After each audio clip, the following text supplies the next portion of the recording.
8 hal yang dilakukan orang jahat ketika mereka tahu bahwa Anda tahu. Jadi, Anda telah menemukan beberapa hal yang benar-benar teduh, dan sekarang para pelaku kejahatan tahu bahwa Anda mengetahuinya. Apa yang terjadi selanjutnya? Bersiaplah karena segala sesuatunya akan menjadi sangat menarik. Ketika orang-orang dengan niat jahat menyadari bahwa Anda mengetahui tindakan jahat mereka, mereka cenderung merespons dengan cara yang relatif mudah ditebak.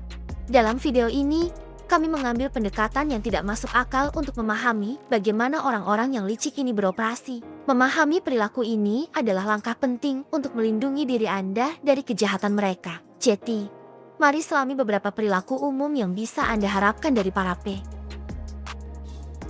Pertama, mereka menyangkal atau meremehkan perilaku mereka setelah dihadapkan. Orang jahat sangat ahli dalam berpura-pura tidak tahu. Harapkan mereka untuk menyangkal kesalahan apapun dan berpura-pura tidak bersalah. Berusaha keras untuk menimbulkan keraguan pada persepsi Anda tentang realitas.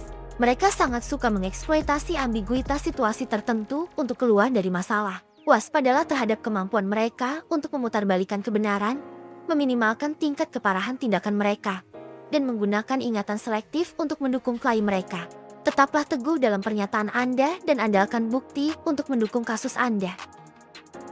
2. Mereka mencoba mengendalikan dan memanipulasi. Situasi orang jahat tumbuh subur dengan manipulasi, dan mereka ahli dalam seni mengendalikan pikiran. Mereka mungkin menarik emosi, identitas, atau nilai-nilai Anda untuk memengaruhi pikiran dan tindakan Anda. Namun, berhati-hatilah terhadap pesona, rasa bersalah, dan taktik sanjungan mereka yang berusaha mengambil hati Anda. Tetaplah berhati-hati dan percayalah pada naluri Anda ketika ada sesuatu yang tampak terlalu bagus untuk menjadi kenyataan. Sebaiknya Anda juga menyimpan catatan janji dan tindakan mereka untuk meminta pertanggungjawaban mereka. Ketiga, mereka menggunakan taktik intimidasi ketika kejahatan merasa terancam. Intimidasi menjadi senjata pilihan mereka. Mereka sering menggunakan taktik ketakutan untuk membungkam dan mengendalikan orang-orang yang berani menantang mereka. Mereka mungkin menggunakan ancaman, pemerasan, atau kekerasan fisik untuk menggunakan kekuasaan mereka. Jangan mundur, dan carilah bantuan jika Anda merasa tidak aman. Pertahankan jaringan pendukung yang dapat memberikan bimbingan dan perlindungan. Keempat, mereka memainkan korban kejahatan jarang sekali menampakkan wajah aslinya. Orang-orang ini memiliki kecenderungan untuk memerankan diri mereka sebagai orang yang dirugikan. Mereka mungkin membangkitkan simpati dengan menggambarkan diri mereka sebagai orang yang tidak berdaya, menjadi korban, atau didiskriminasi. Bersikaplah kritis terhadap narasi mereka dan berusahalah untuk mengungkap fakta-fakta yang ada. Jangan biarkan mereka mengeksploitasi empati Anda atau memanipulasi rasa keadilan Anda. Kelima, mereka menciptakan drama dan gangguan orang jahat. Ahli dalam menciptakan drama untuk mengalihkan perhatian dari cara-cara jahat mereka. Mereka suka menciptakan kekacauan, memutarbalikkan cerita, dan mengalihkan perhatian Anda. Mereka mungkin menggunakan taktik pengalihan seperti melempar kesalahan, serangan adu hominem, atau menggeneralisasi untuk menghindari pertanggungjawaban. Jangan biarkan mereka mengalihkan perhatian Anda dari masalah yang sedang dihadapi. Tetaplah fokus pada fakta dan terus sajikan bukti yang mengungkap niat mereka yang sebenarnya. Keenam, mereka mencoba menciptakan perpecahan orang-orang. Pandai mengeksploitasi perbedaan orang untuk memecah belah di antara mereka. Mereka menggunakan berbagai strategi untuk menabur perselisihan dan konflik, dengan sengaja menyebabkan perpecahan dan permusuhan.